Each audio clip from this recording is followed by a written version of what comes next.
ನಮಸ್ಕಾರ ವೀಕ್ಷಕರೇ, ಬಳ್ಳಾರಿ ಬೆಳಗಾಯಿತು ಚಾನೆಲ್ಗೆ ಸ್ವಾಗತ. ಜಿಲ್ಲೆಯಲ್ಲಿ ಪ್ರತಿನಿತ್ಯ ನಡೆಯುವ ಎಲ್ಲ ಆಗುಹೋಗುಗಳನ್ನು ತಿಳಿದುಕೊಳ್ಳಲು ವೀಕ್ಷಿಸಿ ಬಳ್ಳಾರಿ ಬೆಳಗಾಯಿತು ಯೂಟ್ಯೂಬ್ ಚಾನೆಲ್.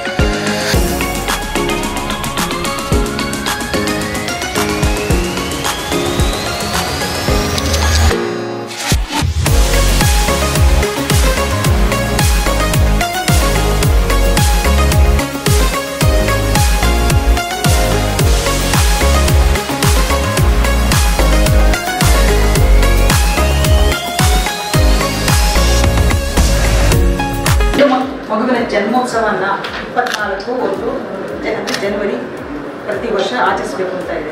ಯಾಕಂದರೆ ನೀವು ಹೆಣ್ಣು ಮಕ್ಕಳು ಹುಟ್ಟಿದ ತಕ್ಷಣ ಏನು ಹೇಳ್ತೀರಾ, ಒಂದು ನಮಗೆ ಏನೋ ಒಂದು ಭಾರ ಬೇಡ, ಇವಳು ಶಾಲೆಗೆ ಹೋಗೋದು ಬೇಡ, ಇವಳನ್ನ ಹೇಗಪ್ಪ ಸಾಕೋದು ಅಂತ ಕೆಲವರೆಲ್ಲ ಗರ್ಭದಲ್ಲಿದ್ದಾಗಲೇ ಅದನ್ನು ಭ್ರೂಣ ಹತ್ಯೆ ಮಾಡ್ತಾರೆ. ಇದೆಲ್ಲ ಭಾಳ ಆಗ್ತಾ ಇದೆ. ಈಗ ತಾನೇ ಹೇಳಿದ್ರು ಪ್ರಾಸ್ತಾವಿಕ ಭಾಷಣದಲ್ಲಿ ಹೆಣ್ಣು ಮಕ್ಕಳ ಅನುಪಾತ ತುಂಬ ಕಡಿಮೆ ಆಗ್ತಾ ಇದೆ. ಇನ್ನು ಮುಂದೆ ಇನ್ನೂ ಈ ಥರ ಇಲ್ಲ, ಕಾನೂನಿಗೆ ವಿರುದ್ಧವಾಗಿ ಎಲ್ಲ ನಡೆದರೆ ಭ್ರೂಣ ಹತ್ಯೆ ಇಲ್ಲ, ಮಕ್ಕಳು ಹೆಣ್ಣು ಮಕ್ಕಳೇ ಇರೋದಿಲ್ಲ ನಮ್ಮ ದೇಶದಲ್ಲಿ. ಈಗೆಲ್ಲ ಗೊತ್ತಿರ್ಬೋದು, ನಮ್ಮ ದೇಶದಲ್ಲಿ ಹಿಂದೆ ಎಲ್ಲ ದೇವ್ರನ್ನ ಪೂಜೆ ಮಾಡ್ತಿದ್ರಲ್ವಾ, ಎಲ್ಲ ಹೆಣ್ಣು ದೇವತೆಗಳೇ, ಪಾರ್ವತಿ, ದುರ್ಗಾ, ಸರಸ್ವತಿ, ಲಕ್ಷ್ಮಿ, ಗೌರಿ, ಮತ್ತೆ ಬಳ್ಳಾರಿ ನಮ್ಮ ಕನಕದುರ್ಗಮ್ಮ, ಎಲ್ಲ ಹೆಣ್ಣು ಮಕ್ಕಳೇ ಅಲ್ವಾ. ಹೆಣ್ಣು ಮಕ್ಕಳೇ ಭಾಳ ಸ್ಟ್ರಾಂಗ್. ಯಾಕಂದರೆ ಅವರು ತುಂಬ ಒಂಥರ ಸ್ತ್ರೀ ಶಕ್ತಿಯಲ್ಲಿ ಇರ್ತಾರೆ ನೋಡಿ. ಹೆಣ್ಣು ಮಕ್ಕಳಿಗೆ ಸ್ವಾವಲಂಬಿಯಾಗಿ ಅವ್ರಿಗೆ ತುಂಬ ಒಂದು ರೀತಿ, ಯಾವ ರೀತಿ ಅಂದರೆ ಅವರು ಮನಸ್ಸು ಮಾಡಿದ್ರೆ ಪ್ರತಿಯೊಂದು ಕಾರ್ಯವನ್ನು ಚೆನ್ನಾಗಿ ಮಾಡ್ತಾರೆ. ಯಾಕಂದರೆ ಯಾವ ನೋಡಿ, ಈಗ ಸ್ಕೂಲಲ್ಲೇ ಆಗಲಿ ಕಾಲೇಜಸಲ್ಲೇ ಆಗಲಿ ಇದು ಪಾಸಿಂಗ್ ರೇಟ್ ಎಷ್ಟು ಬರ್ತಾ ಇದೆ, ಹೆಣ್ಣು ಮಕ್ಕಳೇ ಜಾಸ್ತಿ ಅಲ್ವಾ. ಗಂಡು ಮಕ್ಕಳೆಲ್ಲ ಏನಷ್ಟು ಓದಲ್ಲ ಅಂತ ಹೇಳೋದಿಲ್ಲ, ಅಂದರೆ ರೇಷ್ಯೋ ಕಂಪೇರ್ ಮಾಡಿದ್ರೆ ಹೆಣ್ಣು ಮಕ್ಕಳೇ ಜಾಸ್ತಿ.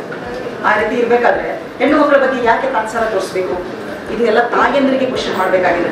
ಹೆಣ್ಣು ಮಕ್ಕಳು ಹುಟ್ಟಿದ ತಕ್ಷಣ ಏನೋ ಒಂದು ರೀತಿ ಇರೋದು, ಗಂಡು ಮಗು ಹುಟ್ಟಿದ ತಕ್ಷಣ ಏನೋ ಸೆಲೆಬ್ರೇಷನು.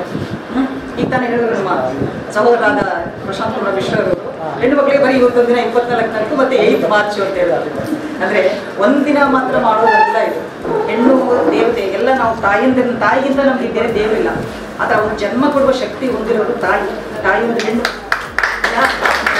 ನನಗೆ ಹೆಣ್ಣು ಮಕ್ಕಳು ಹುಟ್ಟಿದಾಗ ಯಾಕೆ ಈ ಯೋಜನೆ ಎಲ್ಲ ನೋಡಿ ನನಗೆ ಅನಿಸ್ತು, ಹೆಣ್ಣು ಮಗುವಿಗೆ ಈ ರೀತಿ ಬೇಕಾ ಎಲ್ಲ, ಆ ದುಡ್ಡು ಹಾಕ್ತೀವಿ ಅದೆಂಥದ್ದು ಏನೇನೋ ಯೋಜನೆಗಳೆಲ್ಲ ಹೇಳಿದ್ರು. ಆ ಯೋಜನೆಗಳಿಗೋಸ್ಕರ ಒಂದು ರೀತಿ ಹೆಣ್ಣು ಮಗುವಿಗೆ ಆ ರೀತಿ ಅಂದರೆ ಯಾಕೆ ನನಗೆ ಗೊತ್ತಾಗ್ತಾರೆ, ಹೆಣ್ಣು ಮಕ್ಕಳಿಗೆ ಯಾಕೆ ಇಷ್ಟೊಂದು ಈ ಪರಿಸ್ಥಿತಿ ಬಂದಿದೆ ಅಂತ. ಎಲ್ಲ ನಾವು ಪೂಜೆ ಮಾಡ್ತೀವಿ, ಮನೆಯಲ್ಲೆಲ್ಲ ಪೂಜೆ ಮಾಡ್ತೀವಿ ಶಕ್ತಿ ದೇವತೆಗಳನ್ನ, ಆದರೆ ಹೆಣ್ಣು ಮಗು ಹುಟ್ಟಿದಾಗ ಮಾತ್ರ ಯಾರು ಸಂತೋಷ ಪಡಲ್ಲ. ಅಂದರೆ ಅದು ಕಾಲ ಬದಲಾಗಿದೆ.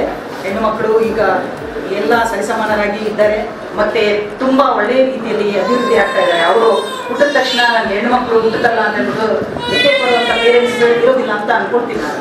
ಏನೇ ಆಗಲಿ ಇವತ್ತು ಈ ಒಳ್ಳೆ ರೀತಿಯ ಕಾರ್ಯಕ್ರಮನ ಈ ಆಸ್ಪತ್ರೆಯಲ್ಲಿ ನಡೆಸಿ ನನಗೆ ತುಂಬ ಒಂದು ಉದ್ಘಾಟನೆ ಮಾಡೋಕ್ಕೆ ಅವಕಾಶ ಮಾಡಿಕೊಡ್ರೆ ಬಹಳ ಸಂತೋಷ ಆಗಿದೆ. ಬಳ್ಳಾರಿಯ ನಿರಂತರ ಸುದ್ದಿಗಾಗಿ ಬಳ್ಳಾರಿ ಬೆಳಗಾಯಿತು ಚಾನೆಲ್ನ ಸಬ್ಸ್ಕ್ರೈಬ್ ಮಾಡಿ ಹಾಗೂ ಬೆಲ್ ಐಕಾನ್ ಒತ್ತಿ.